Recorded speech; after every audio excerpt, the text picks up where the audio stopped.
Hello and welcome to Your Coaching Journey, a podcast for doctors about coaching. Whether you're a coaching doctor, a doctor who is learning to coach, or a doctor who'd like to build coaching into your professional life, then this is the podcast for you.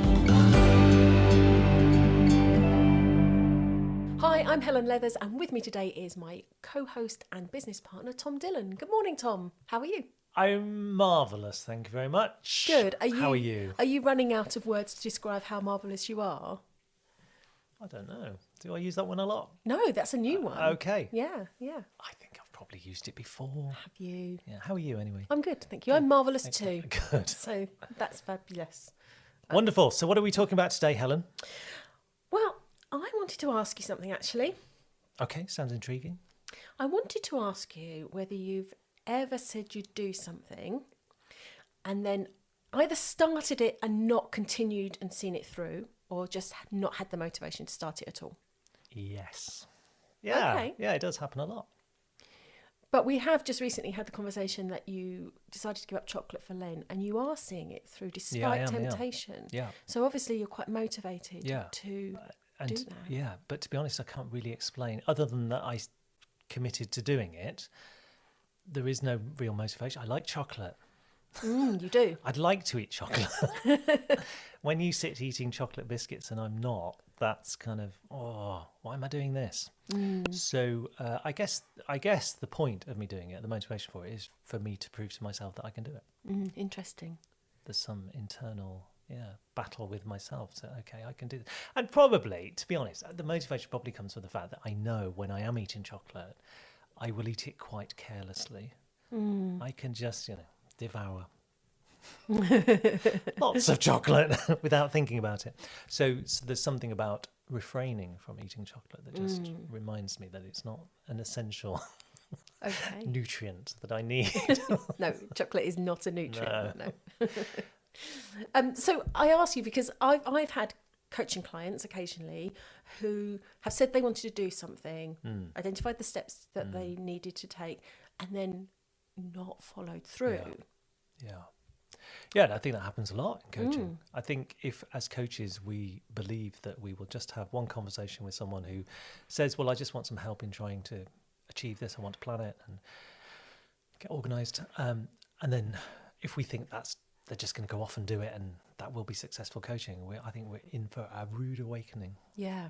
Because I think that is the time when people come back and go, yeah, I didn't actually do that. And they'll have a number of reasons why they've not done it. But quite often, I think that just does come down to lacking the motivation to do it. Yes. So that's what I wanted to talk about today, motivation. Okay, good. Let's talk about motivation. So I think when it comes to goals and to making change in your life, I've always thought that our motivation to take action, either to complete that goal or move forward, it has to be in line with our values. I've always thought that. But it also has to be our goal, our choice. It has to come from within us rather than something someone else is imposing on us. Okay. Let's explore that for a little while then. Okay. And let's think about progressing through life. Are we always doing it in line with our values? And is it always something that comes from within us? I think the answer to both of those is no. Okay. But Good, because I was getting slightly worried that my thinking was off there. But then I think that we do lots of things without particularly feeling motivated to do it, without that enthusiasm for doing it. And sometimes we do things because we have to do them. I had a conversation with someone the other week. I was a coaching client who said, I don't believe in motivation. Really? Okay. Okay. Tell me more. And he said, well, no, I just don't. I think, if you are committed to doing something, so he said, I go to the gym 3 times a week. He said, I don't feel motivated to go to the gym at the time that I go to the gym. I'm just committed to doing it. It's discipline. It's doing it despite not feeling motivated to do it. And I said, okay, I can understand that, and I can understand you lacking the motivation, but there's something within you that gets you up off the sofa and motivates you to go and do it. Yeah. So whilst you might feel that ambivalence about it, there's something pulling you in the opposite direction, there's still something providing you with the motivation. And that might be your commitment, a bit like me with the chocolate. Yeah. That might be your commitment to the goal, to that way of being.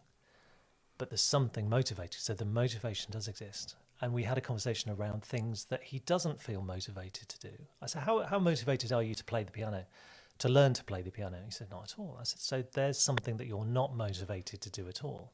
So there's something about going to the gym. There's a motivation within you to do that. And he went, oh, okay. So I think I kind of proved the point that motivation as a concept does exist. Does exist. Yeah, I think it does. So I think that motivation to achieve goals is an obvious point at which we apply motivation.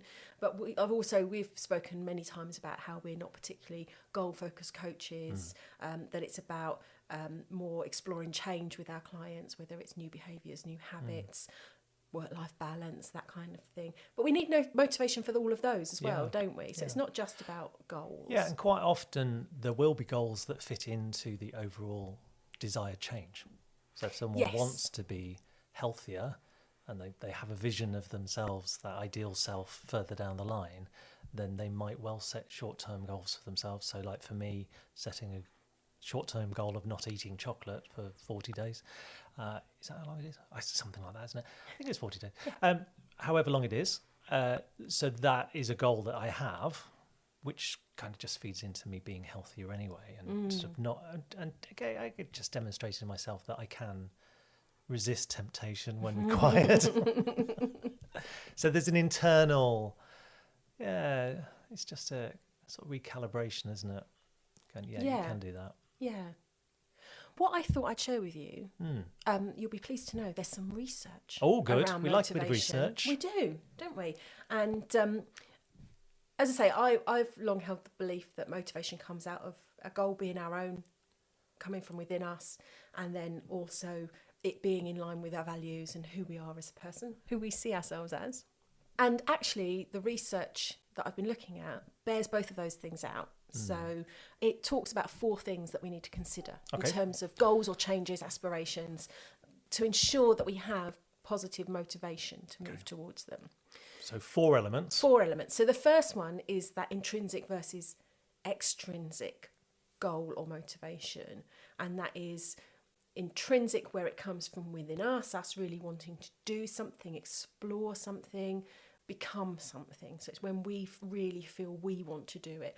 Whereas the extrinsic goal or motivation is something that comes from outside of us. So like a manager setting a task, a partner making a suggestion, or perhaps we've got society, parents, culture that are influencing expectations of us. Okay. Intrinsic goals and motivation are more linked with higher levels of motivation.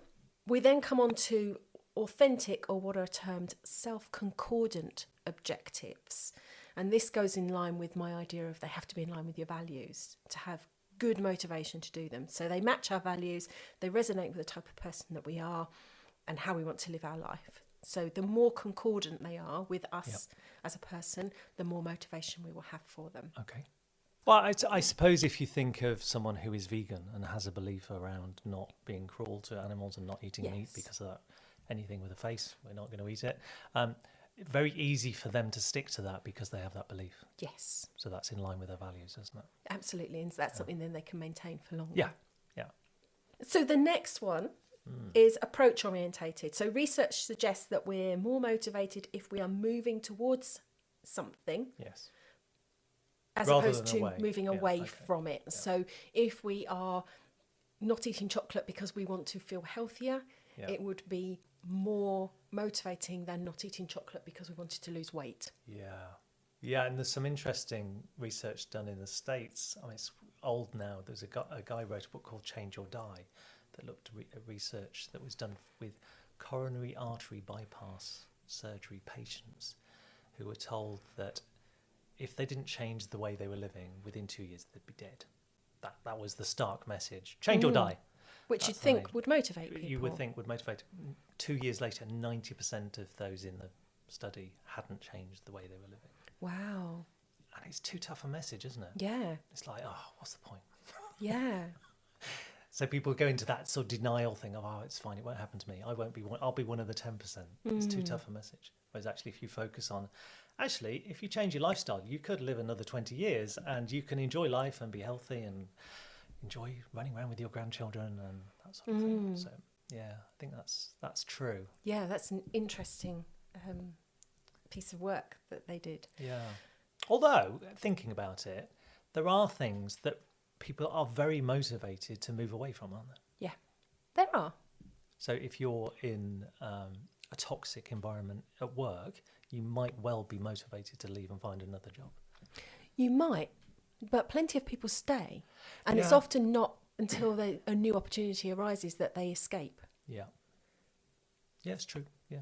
So- And quite often it takes a big life event like an illness or Yes. something like that for people to go, hang on a minute, what am I doing? And again, much easier for people to move towards something positive. So if they're offered a new job in a better environment, then that's a much easier move to make, isn't it? Rather Yes. than moving away from something. Yeah, and perhaps less scary. So the fourth element is harmonious outcomes and Okay. objectives. What do we mean by harmonious? Now that means that in relation to other goals and objectives you have in your life, there's no conflict.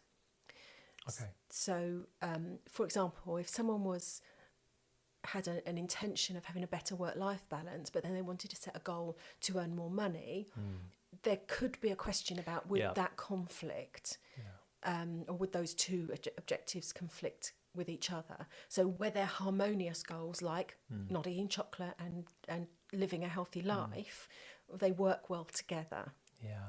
And if they don't, then our motivation is impacted. So healthier eating alongside your desire to run a marathon, for example, that would be harmonious. Yeah. Okay. So the things that are associated with greater motivation are intrinsic objectives, authentic or self-concordant objectives, approach-oriented objectives, and harmonious objectives. Yeah. I think we've talked before on the podcast about doing that ecology check around someone's goals to make Yes. sure that it is fitting with their life and that they're not just going to destroy everything else in their life because they're chasing one specific goal. I think actually a lot of elite athletes end up not having a particularly happy life outside of what they're doing because they're so committed to that one thing. And I suppose you could say the same about some successful business people, very successful in business, but the rest of their life is a bit rubbish because they're so focused on that one goal. They've not Yeah. really thought about, well, how does this fit with the rest of my life? So that's the first part, and I think that that's really useful if a client is exploring a way they want to pursue things, a goal, objective that they want to pursue, or something they're struggling with actually. Maybe they come to coaching and say, I'm struggling with the motivation to do this. We could then look at how it relates to those four elements. Yeah. And it may be that we can work through reframing their objective so that it feels more in line with those elements. Yeah, and that fourth one, the harmonious, Yes. I think that's something that comes up a lot in coaching, that someone says, well, I want to do this, but actually I also want to do this. And they've got that ambivalence that, oh, I do want that. I want to be healthy, but I like eating crisps. I don't know why crisps always comes up on this podcast. I don't know why. But yeah, there could be that cognitive dissonance of holding two competing ideas, that they're not sure what's the right thing for them. Or there is some sacrifice to be made by them pursuing something and giving up something else. Yeah, and I think that it's really interesting to explore. And in the same way that if someone comes with a goal that perhaps is extrinsic, that someone else has given to them in some way, shape or form, if that's something that they do want to pursue because there's some other intrinsic value to it, then if they focus on the intrinsic value rather than the extrinsic pressure, they're much more likely to pursue it. In the world of psychology, particularly positive psychology, there's the most recognised theory of motivation is called the self-determination theory. And I've actually recently discovered it's actually classed as a meta-theory. So it helps to frame other studies around motivation. And it was sort of put together, if you like, presented by Richard Ryan and Edward Deci. And it talks about the importance of intrinsic objectives and motivation, but also suggests that humans have 3 basic needs. And when all of these needs are met, that provides the greatest opportunity for the greatest amount of motivation. Okay. So what are those 3 basic needs? So the 3 needs are autonomy. So obviously that is about being master of your own destiny, if you like, and having some control and that kind of thing. Competence, that's having the knowledge, having the skills to develop and pursue the objective. And then there's relatedness. This is the idea that people have a need to belong and be connected with others, and that each of us needs people. Yeah, and actually I was coaching someone yesterday who's talking about getting back into, he does weights as an exercise, but he was talking about that and saying that he wants to be doing it 3 times a week. And I said, what's motivated you in the past? And he said, people. Doing it with other people. I belong to a club and we all spotted for each other, and if we weren't there, it let other people down because there was no one to spot for them. And so definitely people, he said, I don't have that anymore. I don't belong to those clubs. I don't really want to belong to those clubs. So it's really down to me. But then he latched on to that his partner wanted to get back to doing some cardio stuff. And he said, actually, we could go to the gym together. So back to people being there. So, So I think, that's definitely true, that is a big motivator. Well, they suggest that when all of these 3 things are met within the concept of the objective that we have, that they show enhanced performance, persistence, so that keep going, and creativity as well. So the other thing that self-determination theory showed, not that just that these things contributed to more motivation, but that the degree to which they were unsupported or perhaps sabotaged or undermined within their social context would actually have a detrimental impact on people's well-being. And when I say well-being, that's sense of satisfaction and feeling positive emotions, because it's done in the context of positive psychology, so they use the term well-being. So yes, undermines our motivation and our tenacity in that goal pursuit or that outcome pursuit, but also that sense of well-being. So I think that's quite interesting, because that can, perhaps we might continue to pursue it. We might feel bad about it. We might feel like, oh, I've got to go to the gym, but really I'd like to be there with someone else. And so it's okay, I'm doing the thing, I'm working towards my goal, but I don't feel as positive about it as perhaps I could if I was doing this with someone else. So there's an interesting interplay there between motivation and well-being. Yeah, and I think people can really undermine that motivation, can't they? If you have people around you that aren't supportive of what you're trying to do. Are you talking about me eating chocolate biscuits in front of you? Maybe. I will resist. I don't have long to go. No, absolutely. I don't think I have long to go. 10, 15 days maybe. But I do think that's true, isn't it? That some people will have a reason to sabotage other people's efforts. When I wrote my resilience blog back in 2015, 2016, I told a few friends that I'm going to write every day for a year, 365 days of resilience. And they went, "You'll never do that." Now that could have, I thought, I could have gone, "Oh no, you're right, I'm never going to do that." But it was actually them saying that made me go, no, I will. We're learning a lot about you today, Tom. Yeah. Like the whole, I will not eat chocolate just to prove I can't. Yeah. Yeah, and I did write for a year. So it was, despite people trying to undermine my efforts. And it is normally family and friends, isn't it, that do that to us in an odd way. And we could go into all the psychology of why people behave in such ways, but not enough time today. No. But enough to recognise that people can be really motivating for us and being engaged in activities with other people. But being around the wrong sort of people will really undermine those efforts. Yeah, so it's that thing is, sometimes people say, if I say my goal out loud, if I tell people that's what I'm going to do, then I have to do it. But equally, if you tell the wrong people, it's going to potentially have an impact on you. I'm sure there's some research out there, and I can't remember what the research is, that suggests that by saying things out loud, that can diminish your commitment to it, because it's almost like your brain goes, "Oh yeah, I've done that. Oh, I've said it out loud. Don't need to actually do it now. It's just done." So yeah, it's all very complex, isn't it? We are complex beings. Yeah. So just briefly, I want to come on to something that I think complicates things even further. Like we could have the intrinsic goal and all of the things that we've mentioned. It could be harmonious with the way that we want to live our life and our values and etc. But if we haven't got the right resources, that can be a big barrier to us. Well, you say that. Tony Robbins, you know our friend Tony, a big brash American coach. Yep. I think he's about 7 foot tall and about 7 foot wide and very loud. And I kind of have a love-hate relationship for him. I kind of admire him for the successful person he is, but he grates on me a little bit. But anyway, so he would say when people complain of a lack of resources, don't have the money, don't have the people, don't have the time, that what they're really saying, they have a lack of resourcefulness. Okay, Oh, that's a challenge, interesting. isn't it? So it's not my challenge, it's Tony Robbins' challenge. Well, what I would say is when I say resources, I mean internal and external resources. So what if a mum who has kids, got to do the school run, has a job, has to do the shopping, get them all eating healthily, etc., etc., etc., and has all of these things that she's juggling, is just exhausted. So that means she has less inner resources to pursue the things that she wants to pursue. Yeah. So I always say, it's been a catchphrase when I've gone networking before, you can't change your world if you're knackered. Okay. So the technical term. It is a technical term, absolutely. So I think that one of the first things always to consider is your motivation really a lack of motivation, or do you just need a really good night's sleep, like every night for the next week? Yeah. Because that will impact us. Yeah. That will impact our motivation.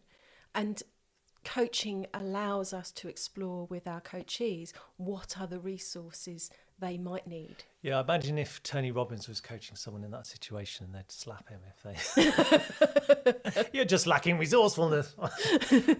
But obviously, if we've got people coming to us in that state of, okay, I don't have the internal resources to do what I want to do, then part of our role of a coach is to explore that with them so they find those inner resources and they find their good night's sleep and everything else. So, yeah, absolutely. Because I think that we can all remember a time when, yes, we wanted to do something. Yes, we wanted to make that healthy choice. Yes, we wanted to go to the gym, but actually we're just so tired.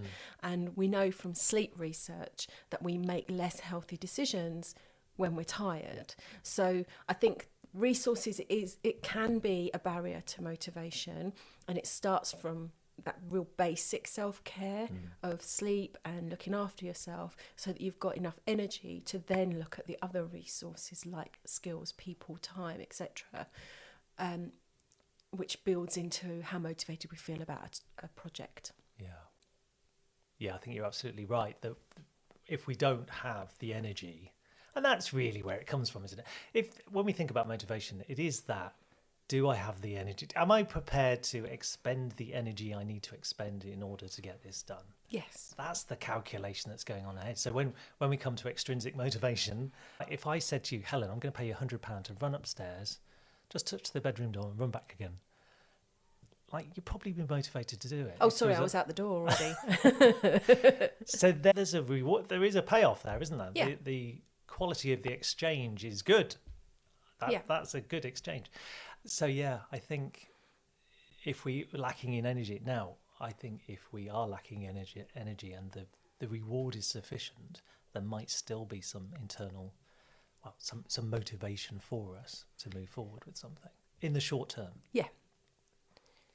It's very complicated. It is complicated. Because we're talking about physiological responses, cognitive responses, emotional responses, and then the interplay of all of that with all of the people and situations around us. Yeah. So no wonder some people find a lacking in motivation sometimes, because that's a lot to pull together. Yes, I think it is complicated. And I think it's complicated because the motivation has to last over time. And I think if we have that initial activation, that, okay, I'm going to do something, there's a desired outcome, but we actually have that activation, that we make that decision that we're going to do something, that might be enough for us initially to start doing something. So we have that arousal, we have the energy expenditure, so we start to do it. That's good, we're motivated. But then it's that persistence thing, isn't it? What keeps us motivated to carry on working towards that desired outcome? Yeah. And that will come and go. And I think that's part of the coaching environment as well, is how do we support people to maintain the change that they've initiated and want to see through to the end, whatever the end is. It could be a lifetime change, but I think that's possibly where the solution focused approach comes in, where we've got small steps, small goals, recognizing those goals and achievements along the way, celebrating them in some way. I think that's great at the outset. So I think the solution focused approach is great in terms of that activation. Okay, you've obviously do have some motivation to do something. Let's get going. Let's plan it. Let's start those first steps. But it's those things we've just talked about. So the cognitive, the emotional, all those barriers that get in the way that stop people doing things. And if we think back to the Gestalt cycle of experience that we talked about on a previous episode, people will have different psychological and emotional barriers at different stages of the change that they want to see, or their process, the experience they have of feeling motivated to do something. So at that stage of, I'm going to start exercising, there could be some indecision at that stage about what kind of exercise it is. So we might have to work with that indecision. So that could be a barrier that stops them moving forward. And it could be that indecision just comes from a place of not wanting to make the effort. And the indecision is a way of not moving forward. Go, well, I'm going to exercise, but I don't know whether to do it 3 times a week or 2 times a week. And that could just be putting it off. So there's definitely some work to do there. So I think as we move forward and people start to demonstrate their ambivalence later and go, well, yeah, I didn't actually do that. I know I said I was going to, but I didn't do it. Okay, what are the psychological and emotional barriers that are getting in the way of that? What's the secondary gain for you staying as you are? What are you holding on to? So there's lots to explore that. And if we take a Gestalt approach, I think that's really helpful. Yeah. And I think that also this kind of backs up that idea of a one-off coaching session isn't always going to pay off. No, and I think it's very easy for us to convince ourselves that in an optimistic way of, okay, well, I'll have a chat with them. We'll work through it. They'll come to a decision and I'll just go away and do it. And that's it. End of story. And we've explored motivational interviewing in the past, and that I've heard motivational interviewing coaches say, oh, well, yeah, I only need 1 session and then I'll be fine. Well, yeah, but how have you checked up on that later? Yeah. Did it actually happen? It's fine for them to say, oh, yes, I'm on a scale of 1 to 10, where 1 is I'm never going to do it, 10 is I'm definitely going to do it. I'm a 10. I'm definitely going to do it. But did they actually do it, or did they find some reason not to? And I think that's where people will say, well, that's why we want accountability, which we've talked about before. But actually, is it accountability, or is it support? Is it space to continue to think about those actions, to come back and review those actions, and to fill up again on that motivation to keep going and be persistent? So that ties in 2 ways. So one, in terms of that relatedness, that if you're coming back to talk to someone about what you've been doing, then there's other people involved. The coach could be the other person, even though they're not doing it with you. But then does that then provide us with extrinsic motivation, because we've got to go and see our coach and tell them whether we've done it or not, and we don't want to admit we haven't done it? So is that then extrinsic motivation? And if we take the coach away, once the coaching is over, does everything fall apart because the extrinsic motivation no longer exists? And the relatedness no longer exists. So I think we do have to help the coaches find that intrinsic motivation that's going to exist long after they've stopped working with us. Yeah. There's got to be some fundamental change there, hasn't there? Absolutely. Yeah. It's very complicated. It is complicated, but I think that there's lots of tools that we as coaches can use to help our clients to find that goal, that outcome that makes sense for them, that hits all those objectives. Do another podcast on the tools that we might use in terms of motivation. That sounds like a good one, doesn't it? Yeah. So hopefully that's helped to explore some of motivation. We've certainly explored it. I'm not sure we've quite come to a nice rounded conclusion, because it's messy, isn't it? Yeah. I think people's motivation is messy, and it's going to be individual, and we're going to have to work with each coachee on an individual basis to uncover what is going to motivate them. Yes, and I think that now would be a good time to say that if someone has started something and never finished it, don't beat yourself up. No. Because motivation's hard. It is Persistence hard, yeah. on a long-term objective is hard. Yeah. So I Good. think we've got some ideas that are nice and complete there, and there are some question marks still around motivation, but plenty of ways that we can explore motivation with clients and certainly help to find the goals, break down the goals into smaller objectives to at least get started in a process of moving towards where someone would want to be. Lovely. So hopefully that's helpful for people. Excellent. Thank you, Helen. Next time on the podcast, we will be exploring the Johari window, which is a model of the information that we know about us. Oh, it's very complicated. We'll talk about it next time. Good. Thank you, Helen. Enjoyed that. See you again next time. Bye-bye. Bye for now.